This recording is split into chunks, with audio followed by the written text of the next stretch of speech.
Início de ano, um período de movimentação intensa nos pomares de maçã da região sul do Brasil, a principal produtora da fruta. E para nós sabermos os números e projeções da safra 2020-2021, nós vamos conversar aqui na Rádio Clube de Palmas e também no rbj.com.br com o diretor executivo da Associação Brasileira dos Produtores de Maçã, ABPM, Moisés Lopes Albuquerque. Olá, Moisés, seja bem-vindo aqui à nossa programação. Boa tarde, Guilherme. É uma satisfação para nós estarmos participando aí com vocês. Bom, iniciando a colheita, Moisés, os produtores estão otimistas nesse ano? Estamos otimistas. Nós temos uma safra de excelente qualidade. Voltamos aos patamares das nossas médias históricas de produção, ao redor de 1.100.000 toneladas aproximadamente, que é a nossa expectativa de colheita. Principalmente se a gente lembrar que a safra passada a gente teve uma quebra importante, principalmente em função da seca. Nós tivemos uma safra que a gente considerou pequena, ao redor das 938.000 toneladas.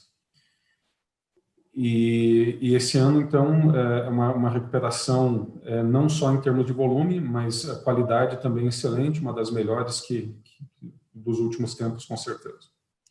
Bom, a questão climática, Moisés, ela é considerada positiva. O sul do Brasil ele passou por uma forte estiagem, né, em meados de 2020, e agora, nessa segunda metade de janeiro, há um acumulado de chuva bastante expressivo. Como é que os produtores estão encarando aí essas disparidades do clima nesse momento?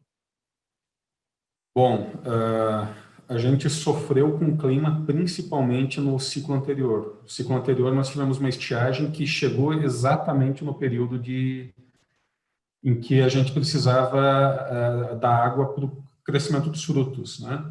Esse ano a gente teve um inverno, um bom inverno, e isso é fundamental para a cultura. E, obviamente, se o clima não foi perfeito, ele também não foi totalmente desfavorável.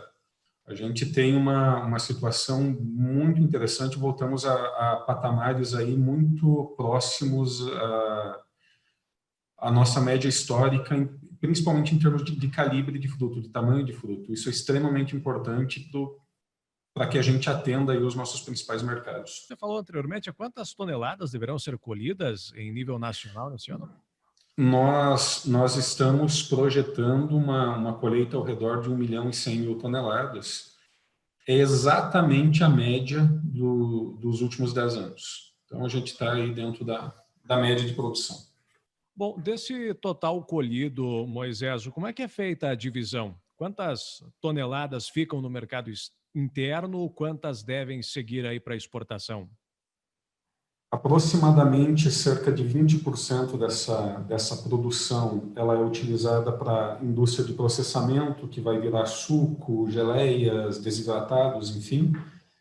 E do restante, que a gente chama de comércio de fruta fresca, a gente deve direcionar em torno de 100.000 toneladas.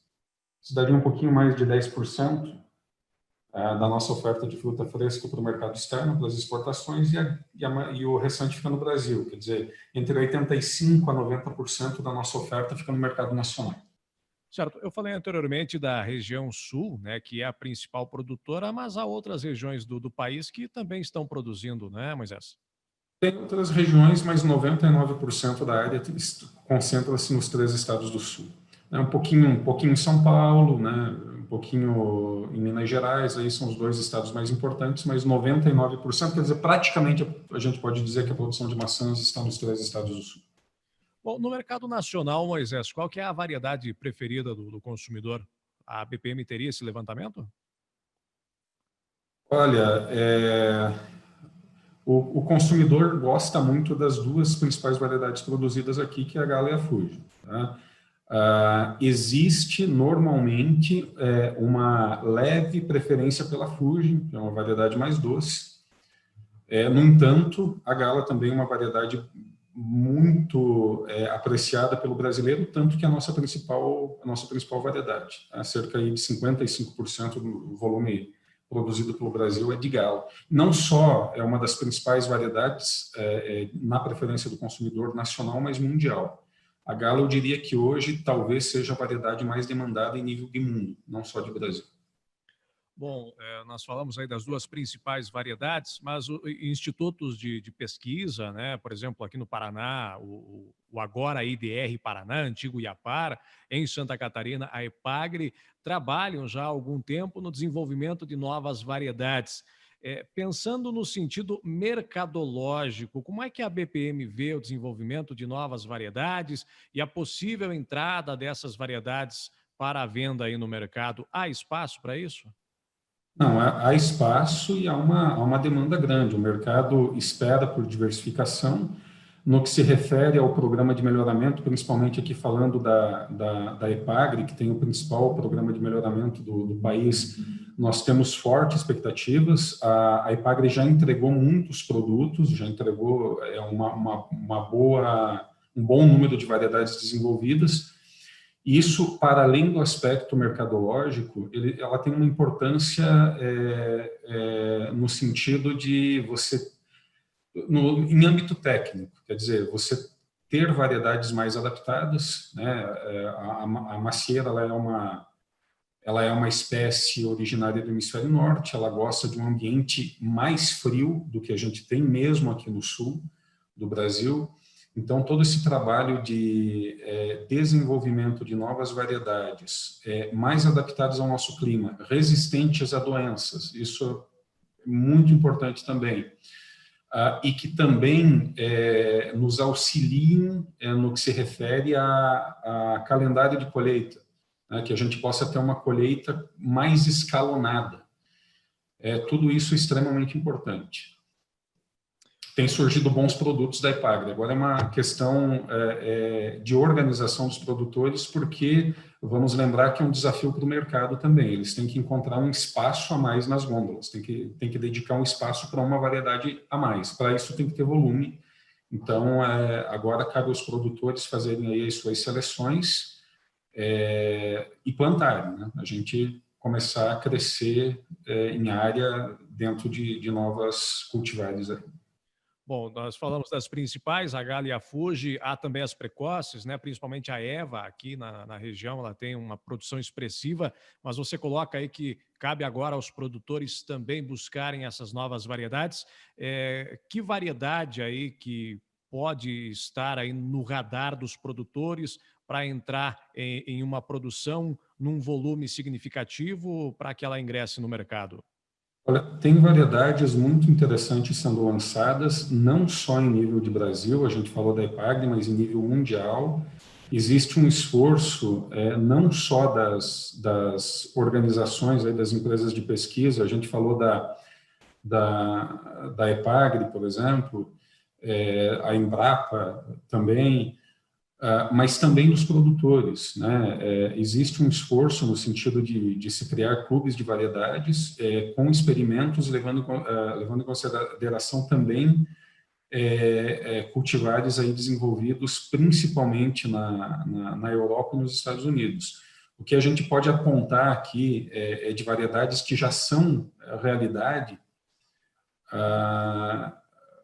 principalmente a Mona Lisa. A Mona Lisa é uma variedade aí lançada recentemente recentemente não, já tem alguns anos pela EPAGRE, e que vem tendo aceitação, inclusive, internacional. A EPAGRE desenvolveu uma parceria aí com um instituto francês.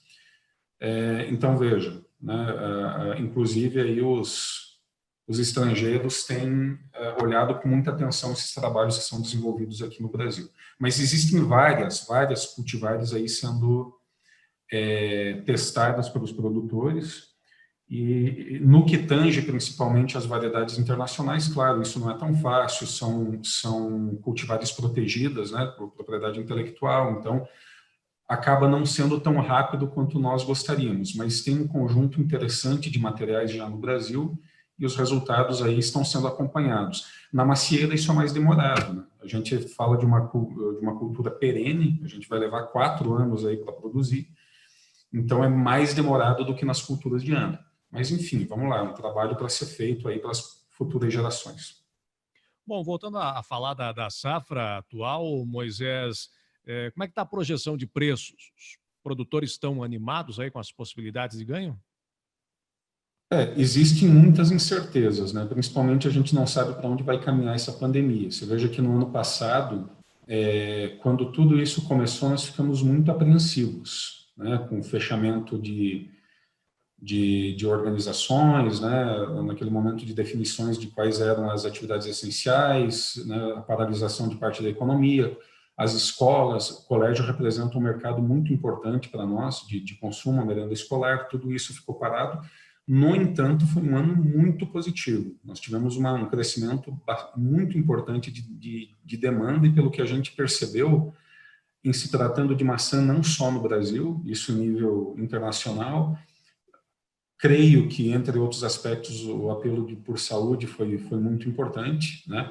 Mas outras culturas, outras frutas também relataram um aumento de demanda, né? Então, a gente precisa ver como que vai se comportar tudo isso, porque ninguém sabe direito para onde isso vai, né? Parece que não é uma questão apenas de saúde, a gente percebe que existe muita politização nisso, e isso gera mais incertezas ainda. Mas, enfim, o que a gente pode dizer? Temos um ano de aumento de oferta, temos um aumento de demanda externa. No ano passado, nós exportamos 60 mil toneladas, esse ano a expectativa é exportar 100 mil toneladas, né? Mas ainda assim teremos um aumento de oferta no Brasil. O aumento de oferta, naturalmente, vai trazer alguma retração aí nos preços, né, para esse ano. Isso já é esperado. Por outro lado, a gente vai ter uma oferta maior, isso vai compensar o faturamento dos produtores. Bom, há algum tempo, Moisés, a preocupação dos produtores estava voltada ao combate da Sídia Pomonella, né? O que foi feito esse combate aí por um grande trabalho da própria BPM, dos produtores, Ministério da Agricultura. Atualmente, há alguma praga que traz aí riscos mais sérios para a cultura da maçã? Olha, é importante falar da Sídia Pomonella porque é o único case de erradicação de uma praga no Brasil, a única situação histórica em que um programa oficial erradicou uma praga no Brasil, e é o único case do mundo de erradicação de Sídia Pomonella. Nenhum outro país conseguiu erradicar a Sídia Pomonella. Foi um trabalho realmente intenso, cerca de 20 anos. Felizmente, a gente conseguiu erradicar essa praga, é o pior inseto praga da fruticultura em nível mundial. Em relação a outras pragas, as nossas atenções estão direcionadas principalmente ao cancro europeu das pomáceas, é uma doença que era exótica até alguns anos atrás, mas infelizmente acabou sendo introduzida no país a partir da importação de mudas de macieira. De lá para cá, muita coisa aconteceu. No começo foi um baque, mas, enfim, desde então a pesquisa tem trabalhado muito, tem nos dado suporte, os órgãos de defesa também, e os produtores estão aprendendo a conviver com essa doença. Em algumas regiões, inclusive, não tem, por exemplo, a região de Freiburgo não tem o cancro europeu. Na região de São Joaquim está se fazendo um trabalho muito intenso e a presença da praga é pequena. E na região de Vacaria, o problema as mudas, quando chegaram ao Brasil, essas contaminadas foram para Vacaria, então, quer dizer, lá a região sentiu mais esse problema, mas agora também os produtores aprenderam a conviver, tomaram medidas relacionadas a ela e conseguiram diminuir o impacto da doença aí no setor produtivo, mas ele segue sendo um foco de atenção para nós. E outra praga que não está no Brasil, não está, mas todo cuidado há pouco, é o fogo bacteriano. Isso é uma praga que pode ser introduzida no país a partir de importações, então todo cuidado há pouco. Já estabelecemos aí com o Ministério da Agricultura um plano de contingência em relação a essa doença, para que se porventura aconteça alguma situação, que a gente rapidamente possa conter essa doença. Pois nessa questão governamental, em governos passados, colocamos aí o governo Dilma Rousseff, havia uma reclamação muito grande do setor sobre uma facilitação da entrada de frutas estrangeiras no país, principalmente frutas da China. Como é que tem sido a atuação do atual governo? Ele tem defendido os produtores, Moisés? Olha, o acordo que nós temos com o governo é que não entra maçã da China no Brasil. Tá? Isso foi mantido, inclusive, em governos anteriores. Né? Quando se sinalizou a entrada de maçã chinesa no Brasil, nós nos mobilizamos, porque são realidades completamente diferentes. Né? Para além do aspecto de pragas, e sim existe a preocupação fitossanitária, mas é óbvio que existe também a preocupação comercial. Veja o que aconteceu com o setor do alho, por exemplo, que sofre até hoje. E o que acontece em se tratando de maçã? A China não é o maior produtor mundial de maçãs, mas ele é tão maior que talvez a gente não possa nem chamar o segundo lugar, que é os Estados Unidos, de segundo lugar. A China produz 45 milhões de toneladas. Os Estados Unidos, que produzem, que é o segundo lugar, produzem 4 milhões de toneladas, para você ter uma ideia da distância. E o mundo, 80 milhões de toneladas. Então, quer dizer, a China tem mais de 50% da produção mundial de maçãs, e é um sistema completamente diferente do nosso. Eles não seguem as mesmas restrições ambientais que nós seguimos. Lá não existe, por exemplo, reserva legal, reserva permanente. Todos os aspectos relacionados à legislação para defensivos também é algo muito diferente. No Brasil é muito complexo. A legislação trabalhista praticamente não existente. Então, quer dizer, é extremamente difícil de competir dentro da nossa realidade com um país como esse. Então, nós alertamos o governo que a entrada de maçãs da China inviabilizaria o setor e traria um dano maior, inclusive, do que a gente observa para os produtores de alho, porque os nossos investimentos são perenes. Né? Nós implantamos um pomar para explorar em 20 anos, enquanto o alho é uma cultura anual. Então, nos governos passados teve essa sensibilidade e o governo atual mantém essa sensibilidade. Houve uma negociação no âmbito de fruticultura com a China, agora recente. A ideia era trocar maçã da China por melão do Brasil. Então, após todas essas discussões, trocou-se a maçã pela pera. Então, está permitida a entrada de pera chinesa, que a gente produz muito pouco. A pera é o fruto mais importado pelo Brasil. Então, trocou-se maçã por pera, né? Tem mercado, a produção é muito pequena no país, com todos os cuidados fitossanitários, porque as pragas são as mesmas, inclusive da maçã, a gente ficou muito atento nesse sentido, né? E a maçã, por enquanto, ela desceu uma escala, mas a ameaça existe. A ameaça existe e te diria que os produtores precisam ficar muito, muito, muito atentos com relação a isso. A China é um país que tem uma força enorme, a gente não precisa falar a respeito disso. Então, se ela tiver interesse realmente a aplicar forças para a entrada da maçã aqui no Brasil, os produtores brasileiros vão ter muita dificuldade, vão ter que trabalhar de forma unida e intensiva para evitar a entrada desse produto aqui. E com relação aos nossos vizinhos aí, a Argentina e o Chile, como é que o setor também, como é que é a relação do setor produtor de maçã com os produtores aí da Argentina e do Chile? A Argentina foi o país que introduziu a CIDIA no Brasil. Né? A Argentina sérios problemas, até porque passa por toda essa dificuldade econômica, não é de agora, me parece que agora está ainda mais grave, mas já há muitos anos com dificuldade econômica, o que fez com que a pressão da praga aumentasse. Os produtores lá tinham muita dificuldade de fazer o manejo das doenças. Então, isso chegou num patamar de um número tão grande de interceptações de Cydia comonella nas inspeções aqui de fronteira, que o Brasil paralisou por algum tempo, isso há alguns anos atrás paralisou, até que se desenvolveu um sistema de mitigação de risco. E esse sistema de mitigação de risco implantado tem funcionado e tem funcionado bem.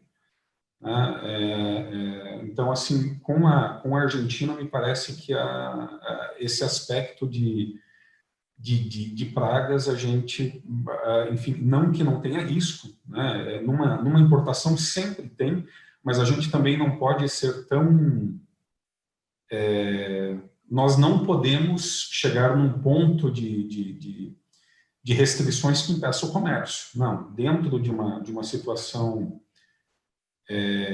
dentro de regras bem estabelecidas, regras técnicas, se pratica o comércio. Então, isso tem sido feito, desde então, diminuiu muito as interceptações, praticamente não existem mais, e o comércio está acontecendo. A importância das importações da Argentina diminuíram bastante, mas porque basicamente diminuiu o investimento. O produtor da Argentina não está conseguindo investir, reduziu-se muito as áreas. Eu diria assim, a Argentina hoje não representa uma dificuldade para nós em termos de mercado da maçã, nem em volume e nem em pragas. Tá? Isso está bem sanado. O Chile cresceu muito a participação dele no volume de importações no Brasil, mas é um país também que nós temos, é um país bastante organizado, ele tem uma pomicultura projetada para as exportações e não temos tido problemas relacionados a pragas com o Chile. Tá? Do mercado brasileiro, Guilherme, em torno de menos de 10% das maçãs consumidas pelos brasileiros vem de fora. Somando todos os países, né, a produção nacional aí abastece 90-95% da produção, do consumo nacional. Então, não temos um problema nesse sentido, e principalmente com quem tem as mesmas... vamos dizer, tem a cultura ocidental aqui de cultivo. Nosso problema seria com a China, porque lá a situação além do volume, eles têm uma sistemática, eles têm um sistema de regulação que baixa muito o custo dele em relação ao nosso, aí fica difícil competir. Bom, falando da questão aqui dos produtores, nessa questão financeira, como é que está hoje as linhas de crédito para o produtor de maçã? Está em vigência o Plano Safra 2020-2021? Como é que estão essas condições de financiamento e incentivos ao produtor de maçã brasileiro? Crédito não tem sido problema.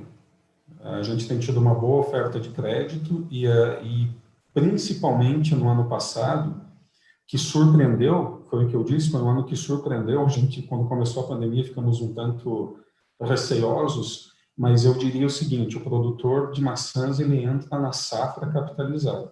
Tá? Óbvio, estou falando, não estou falando 100%, né, dos produtores, mas assim, a grande maioria deles entram capitalizados aí na safra, e não temos tido o reporte dos produtores aqui, é que a oferta de crédito ela está, inclusive, acima das expectativas e até acima das necessidades.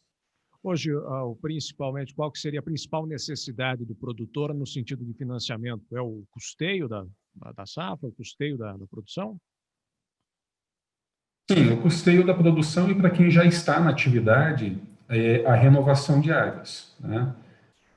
Isso é importante também. Um pomar com 20 anos, você precisa erradicá-lo e fazer aí a renovação deles, né?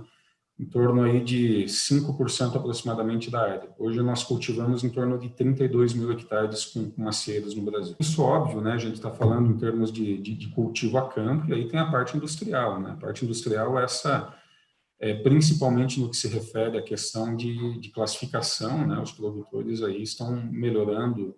A gente tem um parque industrial moderno, mas os produtores aí estão sempre aprimorando as operações, né, com equipamentos aí mais modernos, né. Em termos de capacidade de armazenagem, essa a gente tem, inclusive, também mais do que a gente precisa.